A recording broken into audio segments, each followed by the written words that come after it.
All right, so good to have you back. It's still the weekend politics, and my name is Joseph Young, and a great talk there with the immediate past formation. Now, I have joining me on set the APC State Secretary of our great state, Cross River State, Pastor Honorable Patrick Asipoko, popularly known as Betido. Good afternoon, sir. It's so good to have you join us on set. Thank you very much. Good afternoon. Okay, so we had a moment last week, Sunday, where the APC hosted the 6 states that make up the zone. Can you give us updates on what actually happened in Calabar? Well, it was indeed a great moment where the political trajectory was changed, and you see cohesion and unity of the South-South coming together to have a direction. The leader of the party, or the coordinator of the party in South-South, is His Excellency Ntufam Prince Basidiri, the governor of Cross River State. As a matter of fact, Cross River State is the only APC state in the South-South. And so he took the responsibility to, host other stakeholders of the South-South in Calabar, where you have all the senators, saving and former House of Reps members, speakers of House of Assemblies, and their deputy, all of them converged in Calabar Metro. It was indeed a very marvelous meeting. And there was a very profound speech made by His Excellency to the South-South, that they need to come together, there must be a proper political cohesion, and there must be unity in the region. Okay. Yeah. Okay. Now let's quickly remind our viewers that APC is 3 years and about a month in Cross River State, as a leading party. I remember on the 20th of May 2021, His Excellency, the former governor, Sabena Yade, moved from the PDP. Now, PDP has been in the state for about 18 years, not until about 22 years, not until that fateful day when he moved, when he used that very new word into the lexicon, he moved. So let's look at that. Do you think that APC in the last 3 years, they've really, they've fared pretty well in the state? I want to give them kudos, and I want to say that the proper foundation has been laid, as we see, and we have transited for the season of creating of money, the green money, and other institutionals. But now we are in the season of sweetness. What APC is trying to do, and the foundation being laid, is that institutions will be made stronger. And then when institutions are made stronger, looking at the sectoral economic indicators, we will now have a voice in our nation. What was happening in the PDP days? Cross River State was an orphan in a nation called Nigeria. What did they bring on the table? There was no critical engagement. There was nothing that was coming to us as a people, as a region. So we become an orphan in the nation that we belong to. But in APC, there is a leverage. We are engaging. The governor of Cross River State, Senator President, have been able to bring down the deep sea port with the approval of His Excellency Bola Tinubu, Ahmed Tinubu. And in PDP, we were engaging, but not succeeding. And they were not doing, how can we build Tinapa? And there was no environmental impact assessment. And the federal government had a way of, frustrating that gigantic project to our state. It was very unfortunate. So now I think we are socketing properly, and the results are manifesting gradually. Okay, why I ask that is His Excellency the Governor of Cross River State, Prince Basidiri too, is the leader of the APC South Nigeria.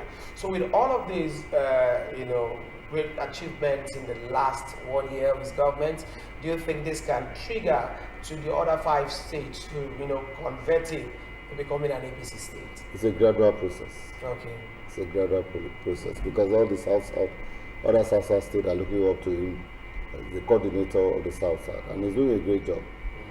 He's doing marvelously well. He's trying to pull them together, and don't forget that the 45th Senate President is from the South, and that is our uncommon former governor of Akwa Ibom State, Akpabio. They are working together. They are doing a great job. They are trying to pull the region together, to have unity, to have one voice, and to move in a direction that will bring developmental strides to the region. When we talk about the formation of the NDDC, the policies are very clear because of the region, the topography, and what have you. And we find out that now, when a contract is being awarded, because of the awareness, they will follow it. They are trying to make the institution stronger. The project monitoring are there on ground to monitor and ensure that you are using the correct material and you deliver the job as I went you. And payments are being made. I think we are changing the trajectory, and the direction is good. It's good for us as a region. Okay, now I remember because I was there to give full reportage of that event. I remember His Excellency saying he is very lonely in the South, yeah. and the Senate President made a statement that he would not be lonely anymore. Now, by September, Edo will be going to the polls, and the current governor there is of the PDP. So do you think that APC, with the meeting they had on Sunday, they can galvanize their mercenaries, political mercenaries, to unseat whoever is coming in, or to unseat a PDP government and take over? Across my heart, I think APC will win the election because of the candidate they put forth. He's a man that has been tested and trusted, and people are yearning for him to come and take over the mantle of the state. And I don't see PDP becoming a threat to APC. And September is just by the corner, 18 or so.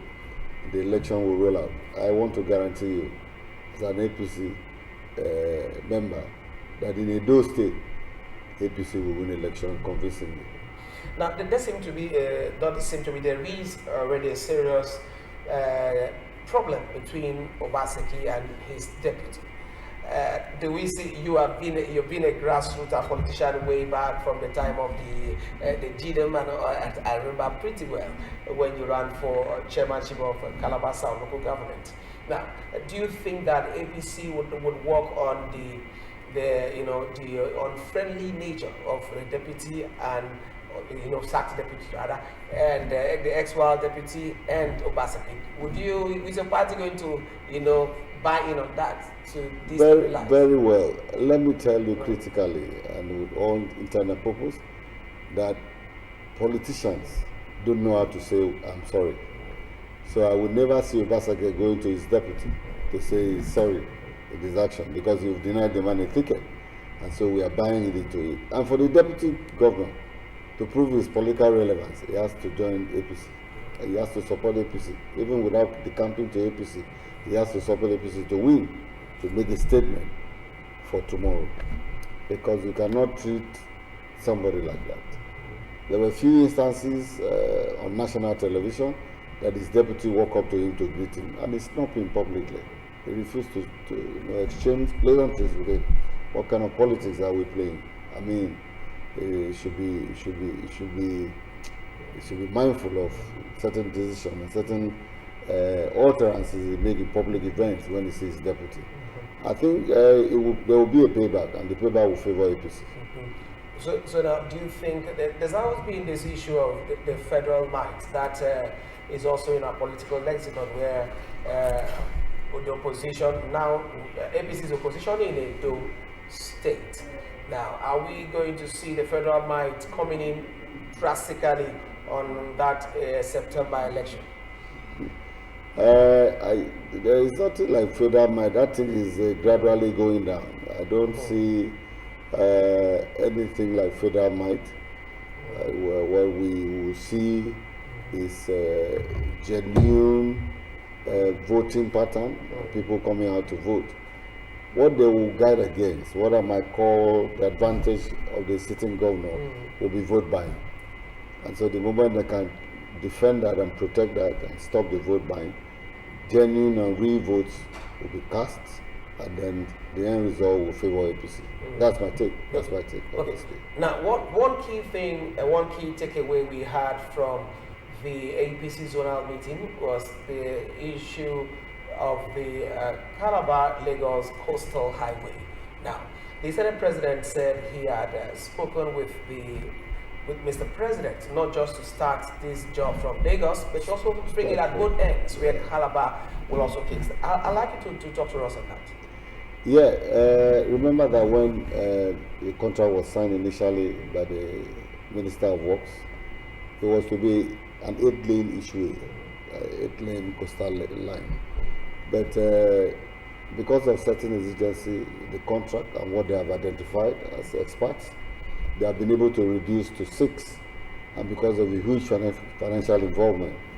Now, it behoves on the leadership to come together to plead with the president that, look, if you start from Lagos, it will take a long time to get to the south. So let's start from Calabar and start from Lagos. Wherever it stops, it will be very easy for subsequent government to follow up and to finish the job. Because when you find out, for instance, Calabar to road, Akwa Ibom axis was given to a different contractor, and Calabar Cross River State axis was given to a different contractor. But you see, the speed of job is not the same, and we don't know whether the other side funds are being released better than this side. I wouldn't say what I don't know because I don't have those facts. But the best thing federal government has done for the interest of our people is that they will start the job from both ends, which is marvelous. To me, that is what Ayade was trying to canvass for, socketing at the center, so that the voices will be heard, the people's suggestion and plea will be taken with high consideration.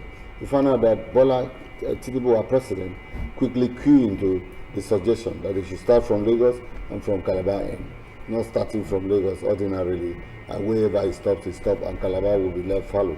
So with that starting from both ends, it gives a concession of interest from both ends. I want to thank Mr. President for permitting our leaders and accepting their suggestion.